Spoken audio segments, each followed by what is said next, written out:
Welcome to Talk Me Healthy. Each show, we invite a guest to explore a topic related to healthy living. They share their expertise and personal stories, and we learn from them how they turn their passion and knowledge into practical tips that you can use now to improve your health. I'm your host, Scherrie Keating, founder of Diabetes Care Consulting. My goal is that each show you will hear something that will motivate you to make a small but significant change towards living a healthier and happier life.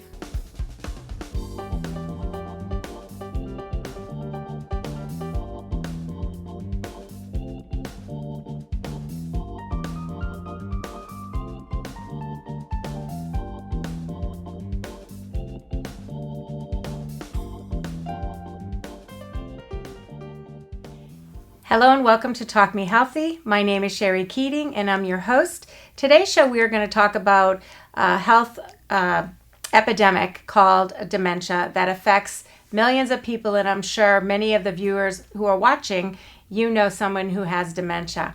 So I brought my good friend and colleague Tammy Pozerycki, and Tammy actually is the owner, educator, and consultant for alternatives in Alzheimer's care. She is the founder of the Social Day Model Adult Day Program Pleasantries. She is the founder of the first Memory Cafe in Massachusetts. She's a national speaker, as well as a social worker who has cared for people living with dementia and their families for over 24 years. So I want to welcome you and thank you for coming on my show today. Scherrie. Thank you for having me. You're welcome. I'm excited. Well, thank you again. So this is such a hot topic, and I know one that you and I are very passionate about. But tell me a little bit about, I know your background, but tell the viewers a little bit about how you developed this passion and why you're doing what you're doing today. So I started my career off as a social worker in long-term care. And during that early time in my career, my grandmother developed Alzheimer's disease. So not only from a professional standpoint, but a personal standpoint, I've had the experience, and truly it's devastating to the families, and very challenging to healthcare professionals. And it robs people. But I want to, so I did start off as a social worker. And then along my journey, I thought there was a missing piece, the social model day programs. And what is that? So there's medical model adult day health. That's sort of on the continuum of care. Social model is non-medical. Okay. Which really provides the opportunity for an individual with dementia to be able to socialize and engage in purposeful activity rather than just sitting at home and isolating. Right. So there's nothing like that around. So I started it in a home in Marlborough. And then after 10 years of that, I got inspired. Along my journey in Pleasantries, I got inspired to really teach healthcare professionals from my experience and from my knowledge, and that has morphed into a bigger business, and now that's what I do solely, is my passion to help people get more competent at what they're doing, because they already have the passion if they're working with those with dementia, but to help the person living with dementia have a better day, and the caregiver. Because it takes a village to take care of one person. I know that personally because I have a dad who passed away now, but he had Alzheimer's, and it does. My mom was a primary caretaker, and I see the toll that it took on her. And then the rest of the family, because there's a lot of important decisions that need to be made, and not everyone may be on the same page. And it's just a stress altogether. And then you have this person living with dementia who has a lot of changes going on in their life too. So I want to really talk about dementia and what is dementia? Is it different than Alzheimer's disease? What are the warning signs, or are there symptoms that people should be looking at? What should they do if they see this? So really, can we dive into that? Because I'm sure there's a lot of people listening that, is this aging? Is this normal?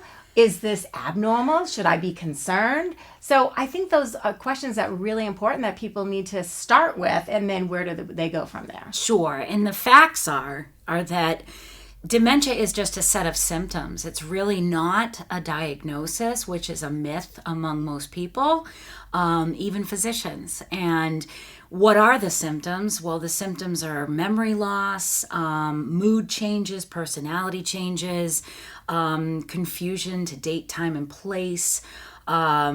We have within our brains the ability for cognitive mapping, which is our ability to wayfind, and a person with dementia may lose that.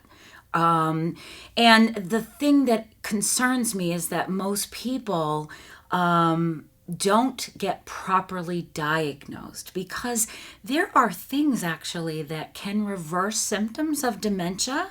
So dementia in itself are just a set of symptoms. It's what's causing the dementia. So, for example, Alzheimer's disease is the most prevalent of the neurocognitive disorders which cause dementia. Okay. So other diseases include Parkinson's, Lewy body dementia, frontotemporal dementia, Huntington's disease. So there's all these fatal neurocognitive diseases, but there's also things like untreated clinical depression, vitamin deficiencies, nutrition deficiencies, infections, medication side effects that make someone look like they have dementia. I have had experience with people who are just suffering from hearing loss. Oh, really? And because they don't participate in conversation, or they're answering questions that don't pertain to the question asked, that they're considered to have dementia, when in reality, if the hearing is fixed, they don't show or display the symptoms. So there's this new diagnosis out there called mild cognitive impairment. And what that does is it validates the fact that the person is actually showing signs of dementia. So they have some symptoms of dementia, but the doctor is not clear as to what's causing it. So when someone does notice symptoms, it's truly so important to go get a diagnostic workup. And that means a battery of tests. And it's like what? A physical exam, lab work. They might run a CAT scan, MRI, a PET scan, psychological testing and cognitive testing, and sensory, like hearing and vision testing. So it's a good comprehensive battery of tests that will come to at least a conclusion that, is this an underlying neurocognitive disorder that's going to progress and be fatal, or can we treat the underlying cause of that dementia and reverse it? So when you say neurocognitive disorder, that's a big word. Break it down so that people understand what you mean when you say that. Okay, so the word dementia actually comes from a Latin term that means mad or insane. Really? So, and I think as a culture, dementia has become such a stigma. And so the word in itself is sort of not something people want to talk about. Yeah. So in the medical book of mental illness disorders, they've reframed dementia as a major neurocognitive disorder. Okay. And I think they're doing that just so that we sort of get away from that stigma of dementia. Because way back in the day, they would put these folks in an institution and just treat them as if they're not a member of community anymore. Wow. Where now we're trying to reverse that. We're trying to get people to know that although this is a fatal disease that they've been diagnosed with, it doesn't mean that they can't have many more years ahead of quality of life, because there are opportunities for that. So that's a great point that you brought up. So somebody that you know or that you're caring for has these symptoms. We don't know whether it's aging related or there's another underlying cause. They should go to their healthcare provider and have testing, or do they need to go to a specialist? I think going to a specialist is better. Okay. And the primary care will most likely refer them. Okay. And actually the primary care should have connections to neurologists. There are diagnostic clinics that they can go to in most of the major hospitals.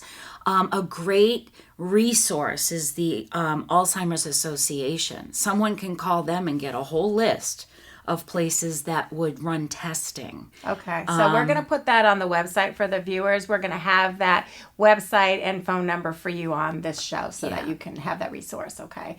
So they're going to go. So now they've gone to their healthcare provider. Now they're going to be referred to a specialist. They have this battery of tests, and now they get that diagnosis, whether it's neurocognitive, what is it, dysfunction, right? So, or dementia. Right, and the thing is that a dementia disease, like Alzheimer's, Lewy body, frontotemporal, that is probably close to 90% accurate once they've run all these tests to put a diagnosis on it.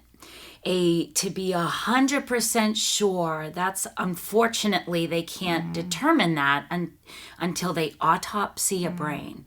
Do they do that on a regular basis to get that definitive diagnosis so that the family, because is genetics part of this? Yes. Okay, genetics, environment, lifestyle. Aging is aging's the number one risk. Right? So unless we just all stop aging, we enter the realm of risk. And can I tell you, diabetes is a risk factor. The longer you have diabetes, the more out of control your blood sugars are, the higher risk that you have of dementia, Alzheimer's, and vascular dementia. So people that have diabetes really need to be on top of their controlling their blood sugars because that's really important.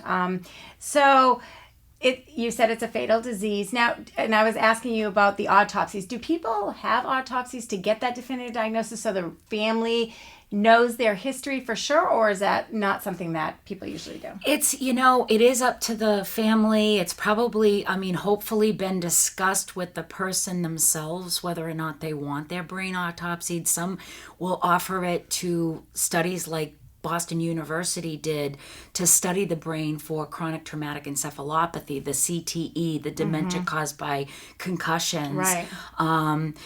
In essence, is that needed? I don't know, because if someone has a good workup and they are pretty sure in the diagnosis, like for my grandmother, we didn't feel the need to.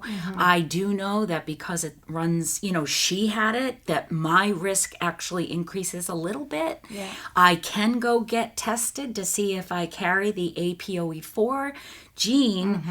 But that doesn't guarantee I'm going to get Alzheimer's. Right, so it's like, have why? The gene and not develop. But you made a good point on the diabetes related. There's vascular dementia, which I didn't bring up. Vascular disease, the lack of blood flow to the brain. They are so connecting. Heart health and brain health. Right. So you got to keep your blood pressure, cholesterol, blood sugar. We call it the diabetes ABCs. Yes. And you have to keep all of them. So I do want to get talking about prevention. But before we do, so they've been given, I want to kind of follow, say your grandmother. She had these symptoms. She went and had a workup. She was diagnosed. What's next? Because you said they can live long, many years. So let's give people encouragement. What happens next? We get this diagnosis, which is like devastating. And then, but yet there's, hope. So what happens next to give us that hope? My recommendation would be for the individual and the family as a whole to learn as much as they can, arm themselves with education about the disease process. Also, make advanced planning. So you get your financials in order, you get your wishes written down, and so that the people who are caring for you, your family knows what you want as your journey progresses. And a lot of people get stuck in the stages of grief. They get stuck in that denial phase. So it's unfortunate because if they are in such a state of denial where they're not even talking to friends about it, they're not talking to family about it, that they lose time. They lose time to actively have that ability to get armed with the education and the support. There's individual counseling, there's family support, there's support groups. There's memory cafes. The memory cafes. So tell me about the memory cafes. So that's a concept that was started in Europe. where they brought together caregivers and their loved one with any cognitive impairment to actually just enjoy a couple of hours of refreshments and entertainment or a craft or something like that. So it was brought to the United States in 2008, to New Mexico by Dr. Lockfig. And when I found out about it, there were none in Massachusetts. So I went to the closest one in 2011, which was in Dover, New Hampshire, and it was being held at a children's museum. And so I started the first one in Massachusetts in Marlborough at my day program. And it was like one Sunday a month, a couple of hours, entertainment. And it has... And the family and the caregiver? Yes. So the person with dementia and their family or caregiver go. Yeah, and So it can be, it just isn't a drop-off respite. You do it together. You have to do it together. And it's sort of the mentality of leave the disease at the door, come in and just be social. And it's an accepting environment.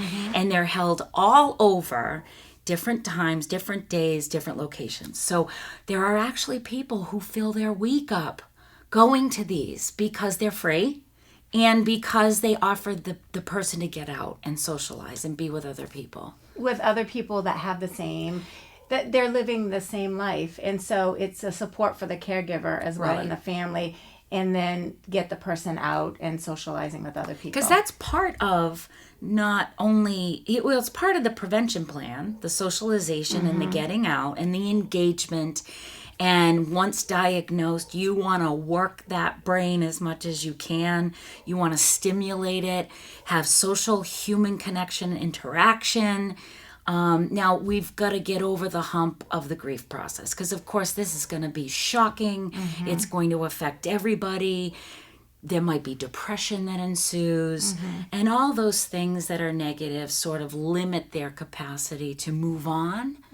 I mean, let's face it. We all get in a car every day. We are placing ourselves at much higher risk just by driving a car around. So, especially with you.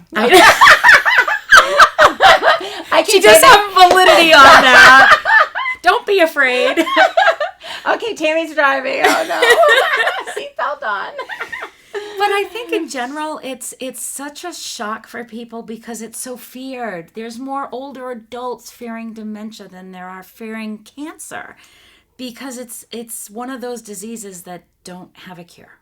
Right. You know, they all do. All the dementia diseases, once they're in there and the brain is atrophied and the brain cells are not communicating, unfortunately. But eating a healthy diet, not smoking, keep exercising. For the body and the brain. Yeah. So what type of brain exercises can somebody do to keep their brain healthy, to lower their risk? Because I know everyone knows that eating and exercising are good for so much prevention of so many chronic diseases. And dementia is also included in that list. But keeping your brain healthy specifically to lower your risk of dementia, what can somebody do? I say cognitive things like puzzles, word puzzles, crosswords, word finds. There's computer apps you like got me hooked Lumosity. Yes, that's the one you have. Yes. Luminosity. Those types of things that you want to do for yourself. But as the disease progresses, anything you're doing cognitive-wise should be modified to enhance where you're at with your ability to do it. So in other words, like, if a person is currently doing 1,500 piece puzzle, they should continue to do that and more often until they become frustrated and they notice a change, or the caregiver notices they're moving away from that interest. It's probably because it's just too hard. Yeah. So now we've got to back it up to maybe 500 piece or 100 but piece. Not stopping. Right. That's the key. It has to be modified so that they keep working at it. Okay. So using the brain and, protecting head injury. Huge. Yes. Now, what about the kids that are playing football and, That's really a concern because CTE is now a big concern because that is a dementia disease, fatal, that happens from repetitive concussions and head injury. And actually in Massachusetts, I heard that they are trying to pass a law that requires kids to only play contact sports once they've reached high school, which will eliminate their brain isn't developed. For a young boy, they're still developing until they're age 25 or 26. Wow. So they really shouldn't be playing football at all. They really shouldn't. Yeah. But I allowed my son to, and unfortunately he ended up 4 concussions.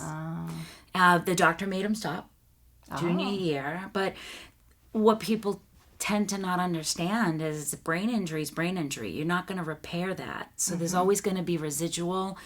Someone with concussion has to recoup. But there is going to be some permanent memory loss. So it gets a little scary. It definitely does.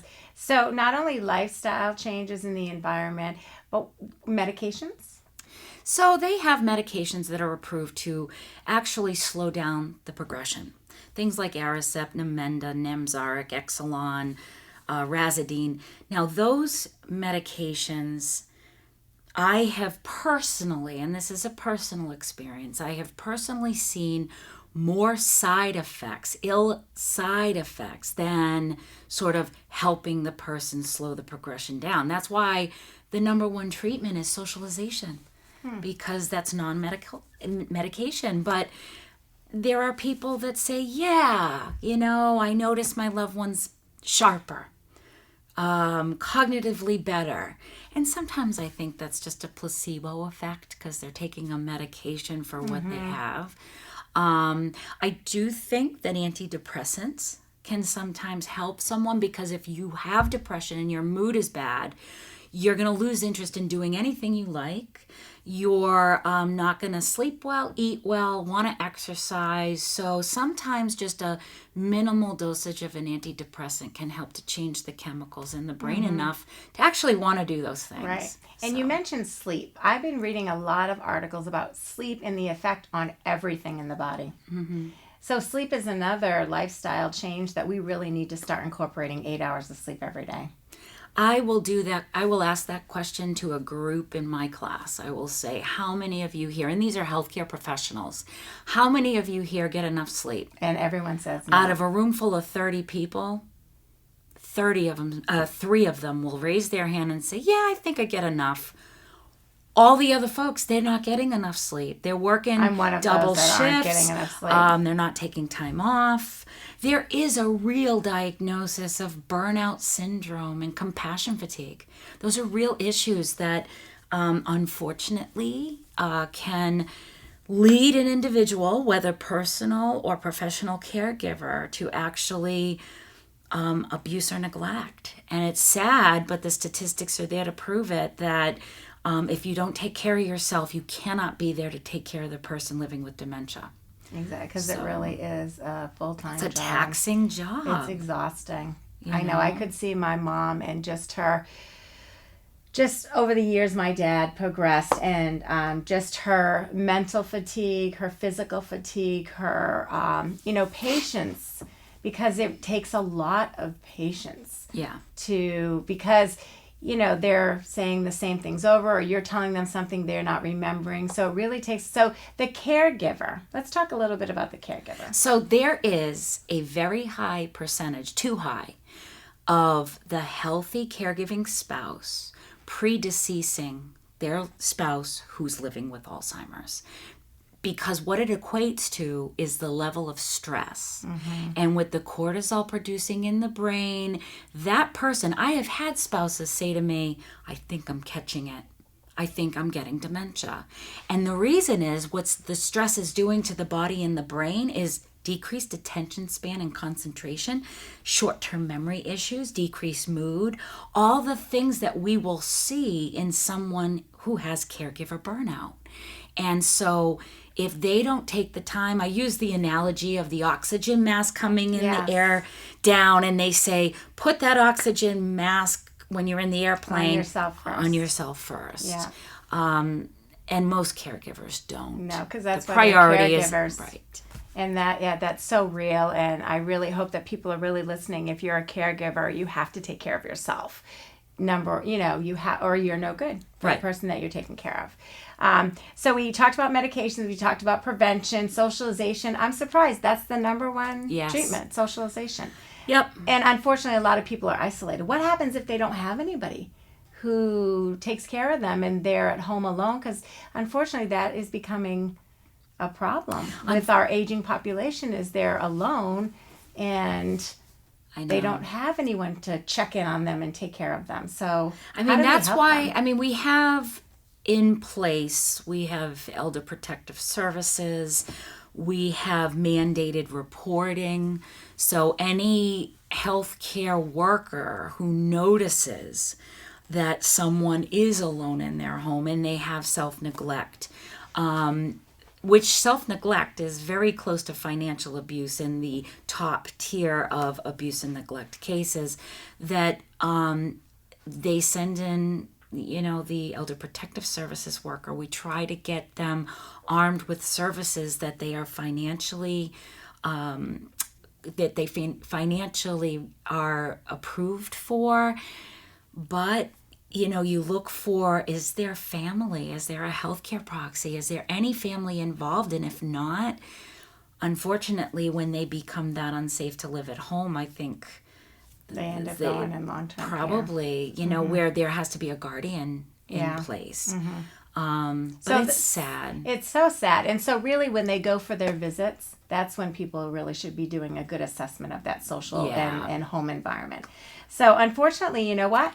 Our time goes so quick on this show. I know. I need an we could hour talk for show. hours. I know, because your passion and your expertise. So give me 3 key things that you want the viewers to really take away from this conversation. One is to not be afraid to talk to your doctor about symptoms you're concerned about. Head right into it, because it might be reversible. Okay. Don't shy away from getting a diagnostic workup. Caregivers, take care of yourselves and get out of the house.